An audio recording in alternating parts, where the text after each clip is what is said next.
নোয়ারাইলিয়া যেতে যেতে এই লেকের দেখা, লেকের পাড়ে দাঁড়িয়ে কিছুক্ষণ এর সৌন্দর্য উপভোগ করলাম। এই জায়গাটার নাল্লাথানিয়া থেকে নোয়ারাইলিয়া যাওয়ার সময় পরে দেখুন চারপাশে কি চমৎকার চা বাগান আর একপাশে লেক, লেকের পানিগুলো কিন্তু নীল। তো এত সুন্দর একটা পরিবেশ, এই পরিবেশে যদি মানে আপনি না এনজয় করেন, গাড়ি না থামান, তাহলে কিন্তু মিস করবেন। খুবই ভালো লাগছে এই নোয়ারাইলিয়া, নাল্লাথানিয়া, এই প্রতিটা পদে পদে আমি এনজয় করছি। যদিও পায়ের অবস্থা ভালো না, আজকে অ্যারাসপিক থেকে ফেরার পথে খুবই কষ্ট হয়েছে, তারপরে কিন্তু এই জায়গা দেখে গাড়ি না থামিয়ে পারলাম না। অসম্ভব সুন্দর জায়গা। এখানকার যে বাড়িঘরগুলো এখনো ওই ব্রিটিশ ধাঁচের বাড়িঘরগুলো আছে, যদি সময় পাই আমি দেখাবো। বাট এই যে এত সুন্দর চা বাগান, এই চা বাগান কিন্তু মন ভোলাম, এবং এখানে আসলে মনে হয় যে অনেকক্ষণ থাকে, যেতে ইচ্ছে হয়। So let's enjoy. নোয়ারাইলিয়ার আরও কিছু দেখবো, কেবল আসলাম। যে পোস্ট অফিসটা দেখছেন, এটা কিন্তু ব্রিটিশ আমলের পোস্ট অফিস, এবং শ্রীলঙ্কার সবচাইতে পুরানো পোস্ট অফিস এটা। এখানে যারা আসেন, বিশেষ করে ট্যুরিস্ট, তারা কিন্তু এটাতে অবশ্যই তারা ভিজিট করে যান।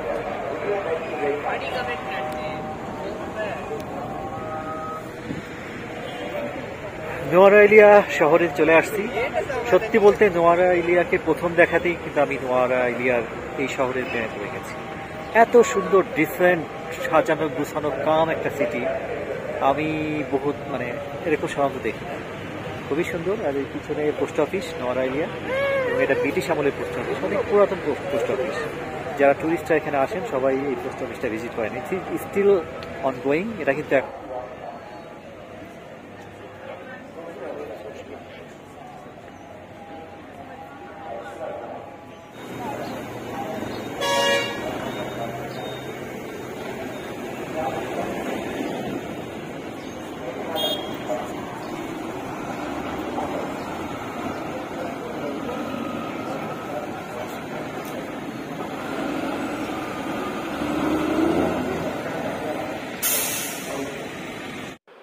18 শতকের পুরাতন এই পোস্ট অফিসে টুরিস্টরা আসেন দেখতে, এবং তাদের ঠিকানায় চিঠি লিখে পোস্ট করেন।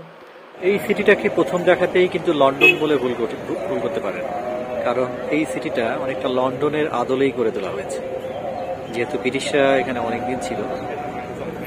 সো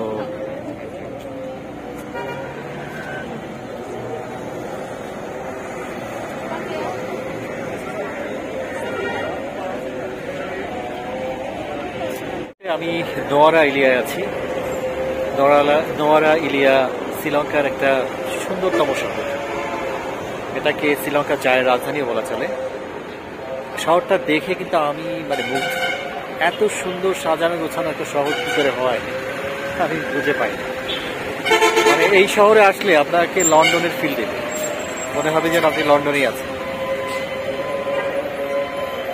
চারপাশে পাহাড়, চা বাগান বেষ্টিত এই শহর, খুবই সাজানো গোছানো ডিজাইন। আমি এই মুহূর্তে দাঁড়িয়ে আছি নোয়ারাইলিয়া পোস্ট অফিসের সামনে। পোস্ট অফিসের ভিতরে গেলাম, সে এক অন্যরকম ব্যাপার স্যাপার। ব্রিটিশ আমলের এই পোস্ট অফিস স্টিল এখনো এটা চালু আছে।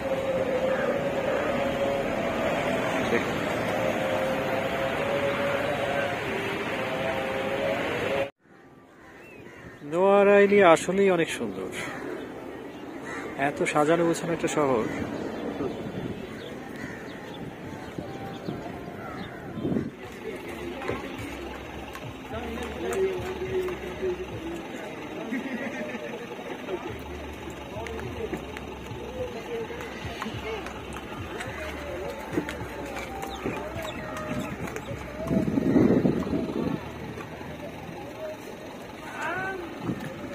এখানে অনেক ঘোড়া আছে, কেউ চাইলে ঘোড়াও চড়তে পারবে।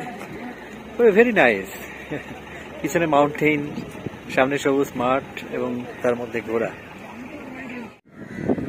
এটা হচ্ছে লেক গ্রেগরি, নোয়ারাইলিয়ার অন্যতম জনপ্রিয় স্পট।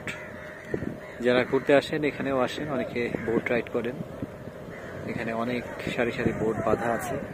আমার যদিও এতে কোনো ইন্টারেস্ট নাই, সো আমি জাস্ট আসলাম ঘুরতে। ঠান্ডা বাতাস বইছে, ভালোই লাগছে ঘুরতে। আমি ছিলাম নোয়ারা ইলিয়া শহরের খুব কাছেই নানোয়া স্টেশনের সাথে আনসি ভিলাতে, আনসি ভিলা হোমস্টে। এবং এই হোমস্টের পাশেই ছিল দারুণ দারুণ কিছু চা বাগান। সকালবেলা ঘুম থেকে উঠে সোজা হেঁটে হেঁটে চলে আসলাম এই চা বাগানগুলোতে। চা বাগানগুলো ঘুরে ঘুরে দেখলাম আর মুগ্ধ হলাম। অদ্ভুত সুন্দর সেই চা বাগানগুলো এবং এই হোমস্টের আশপাশটা। হোমস্টের খুব কাছেই ছিল একটা রেল স্টেশন, নানুয়া রেল স্টেশন, এবং এই রেল স্টেশনের পাশ দিয়েই বয়ে গেছে একটা ঝিরি, বা যাকে আমরা ওয়াটারফলস বলতে পারি। ছোট ছোট ছেলেমেয়েরা স্কুলে যাচ্ছিল এই রেল স্টেশনের বরাবর রেল লাইন দিয়ে, আমি দেখছিলাম। আর চারপাশের এই প্রাকৃতিক সৌন্দর্য অবর্ণনীয়। আমি এখন যেখানে দাঁড়িয়ে আছি এটা হচ্ছে নানুয়া রেল স্টেশনের ঠিক কাছেই। দেখুন এই রেল ব্রিজের নিচ দিয়েই বয়ে গেছে এই ওয়াটারফলস, চমৎকার ওয়াটারফলস। আর নানুয়া রেল স্টেশনটা হচ্ছে এই যে ঠিক ওই বরাবর একটু আগালেই নানুয়া রেল স্টেশন।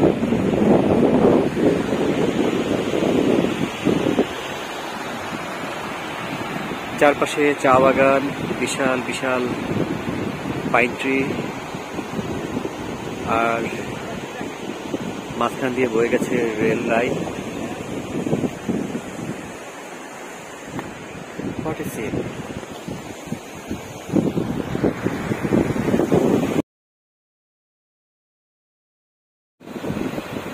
এই ছিল আমার নোয়ারা ইলিয়া শহরের ইতিবৃত্তান্ত। সব কিছুই দেখলাম, অনেক কিছুই দেখলাম, উপভোগ করলাম। আজ এ পর্যন্তই। আবার দেখা হবে অন্য কোনো পর্বে, অন্য কোনো